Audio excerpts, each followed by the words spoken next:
안녕하세요. 반갑습니다. 허재삼 공인중개사입니다. 제가 오늘 준비한 영상은 세금을 줄이기 위해 부동산 매매 시 편법으로 많이 이용하고 있는 다운계약에 대해 말씀드리고자 합니다. 다운계약이란 매도자는 양도소득세를 줄이고 매수자는 취득세를 적게 내기 위해 실제로 거래된 것보다 낮은 금액의 계약서를 작성해 신고하는 행위를 말합니다. 현행법상 불법이자 탈세이며 적발 시 강력한 처벌을 받을 수 있음을 명심해야 합니다. 그럼 본격 영상 시작 전에 구독과 좋아요 부탁드립니다. 새로운 영상으로 보답드리겠습니다. 세금이란 우리나라 국민이라면 누구나 반드시 내야 하며 국가를 유지하고 국민 생활의 발전을 위해 국민들의 소득 일부분을 국가에 납부하는 돈을 말합니다.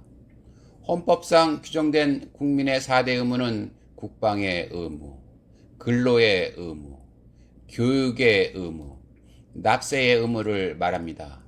이와 같이 납세의 의무는 헌법상 규정된 국민의 의무입니다. 이와 더불어 세법의 근간을 관통하는 중요한 과세 원칙 중 하나는 실질 과세 원칙입니다. 실질 과세 원칙이란 세금을 부과할 때 외형이나 형식에 따라 판단할 것이 아니라 경제적, 법적 실질을 기준으로 삼아야 한다는 것을 말합니다. 사실관계에 따라 달라질 수는 있지만 원칙적으로 형식에 따른 판단과 실질에 따른 판단이 서로 상충될 때는 실질이 형식에 우선한다는 말입니다. 우리가 태어나는 순간부터 무덤에 들어갈 때까지 세금은 그림자처럼 우리 곁에 따라다닙니다. 수익이 많으면 많은 대로, 적으면 적은 대로 세금은 반드시 납부해야 합니다. 그러면 세금을 줄이는 방법에는 어떤 것들이 있을까요? 세금을 줄이는 방법에는 다음 세 가지가 있습니다. 세금을 줄이는 방법 첫째는 절세하는 방법입니다. 절세는 세법이 인정하고 있는 바에 따라 세액의 감소 내지 경감을 도모하는 것을 말합니다. 탈세 및 조세 회피와 구별되며 통상 세법상의 각종 특혜 또는 경감 조치를 활용하는 것을 총칭하는 개념입니다. 이는 법이 인정하는 범위 내에서 허용된 방법으로 세금을 줄이는 것을 말합니다. 절세는 국세청에서도 권장하는 방법이며 매년 책을 발간해 여러 가지 절세 방법을 알려주기도 합니다. 세금을 줄이는 두 번째 방법은 조세 회피입니다. 조세 회피란 현행법상 위법하거나 불법인 것은 아니지만 법의 명령을 이용해 세금을 피하는 방법입니다. 조세 회피는 차단을 피하기 위해 정상적으로는 하지 않는 비정상적인 과정을 통해 조세를 피하는 것을 말합니다. 불법적으로 탈세를 하는 것과는 달리 합법이며 따라서 전 세계 기업들은 조세 회피를 위해 변호사를 고용하기도 합니다.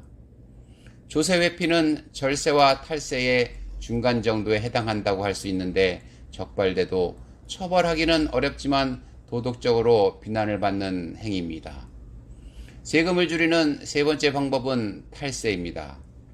탈세란 고의로 사실을 왜곡하고 불법을 동원하여 세금을 줄이고 법령을 위반하여 조세 부담을 감소시키는 것을 말합니다. 당연히 과세당국에서 엄격히 금지하고 있으며 탈세가 확인되면 과산세는 물론이고 조세범으로 형사처벌도 받을 수 있습니다. 그러면 오늘 영상의 주제인 다운계약서는 주로 누가 작성하는 걸까요?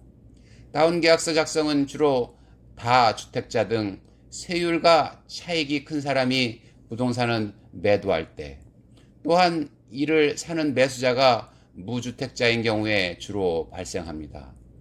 매수자가 무주택자인 경우에는 취득가격을 낮춰도 본인은 추후 1주택 비과세를 받을 수 있기 때문에 다운계약에 응할 여지가 커집니다. 이러면 이러한 다운 계약서를 작성했다 적발되면 어떠한 처벌을 받을까요? 다운 계약이 적발되면 매도자는 적게 신고한 양도소득세와 가산세를 내야 하며 과태료도 부과됩니다. 그뿐만 아니라 부동산 거래 신고 등에 관한 법률에 의해 취득세의 3배 이하 과태료가 부과될 수 있습니다. 이를 알선한 공인중개사도 과태료는 물론이고 6개월 이내 자격정지나 등록 취소, 업무정지 처분을 받을 수 있습니다. 그 외에도 2019년 1월 1일 이후 현금 영수증 발급 의무 위반자에 해당되어 미발급 금액의 20%에 상당하는 가산세를 부과합니다. 그러면 매수자는 어떤 처벌을 받을까요? 매수자도 취득세의 3배 이하 과태료가 부과되며 다운 계약을 통해 구입한 해당 주택은 향후 비과세나 양도세 감면의 요건을 갖춘 경우에도 비과세를 받을 수 없습니다. 그러면 다운 계약서나 업계약서를 작성한 경우 민사적으로는 무효일까요? 이에 대해 대법원에서 2007년 6월 14일에 선고한 사건 번호 2007-3285 판결문을 보면 다운 계약서나 업계약서에 대해 무효는 아니라고 판시한 바 있습니다. 즉, 다운 계약서가 사회질서에 반하는 법률 행위로서 무효인지 여부에 관하여 대법원은 소득세법령의 규정에 의하여 당해 자산의 양도 당시의 기준시가가 아닌 양도자와 양수자 간에 실제로 거래한 가액을 양도가액으로 하는 경우, 양도소득세의 일부를 회피할 목적으로 매매계약서에 실제로 거래한 가액을 매매대금으로 기재하지 아니하고 그보다 낮은 금액을 매매대금으로 기재하였다 하여 그것만으로 그 매매계약이 사회질서에 반하는 법률 행위로서 무효로 된다고 할 수는 없다고 하였습니다. 이상과 같이 부동산 매매계약서 작성 시 다운 계약서나 업계약서를 작성하는 경우 매도인과 매수인은 물론 거래를 중개한 중개업자 등은 형사처벌, 각종 가산세, 과태료, 양도세 감면 혜택 배제, 영업정지 처분 등 막대한 불이익을 당하게 됩니다. 또한 국세청은 거래전산망 구축과 주기적인 조사 시스템, 과학적인 검증 시스템을 통해 탈세 등을 강력하게 단속하고 있으니까요. 다운 계약서나 업계약서 등은 절대 작성해서는 안 될 것입니다. 오늘 제가 준비한 영상은 여기까지고요. 저는 다음 시간에 새로운 영상을 가지고 다시 찾아뵙겠습니다. 감사합니다.